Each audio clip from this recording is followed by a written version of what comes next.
What is pinocytosis? The following animation will describe the process of pinocytosis. To show what's going on in pinocytosis, first let's draw our cell membrane. Note that the cytoplasm is on the bottom and the extracellular fluid is on top. This means that the inside of the cell is on the bottom and everything outside of the cell is on top.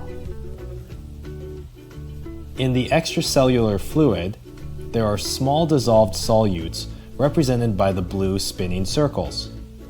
There are also larger particles as well. In pinocytosis, the cell is only ingesting fluid and small molecules.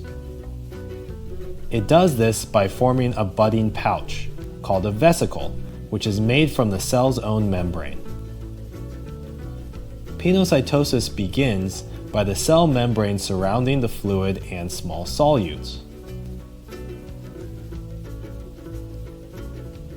The cell membrane then pinches off. A vesicle is formed to be transported for use inside the cell. And thus, pinocytosis is complete. Thanks for watching. We hope you found this video helpful. Be sure to like and subscribe for new videos.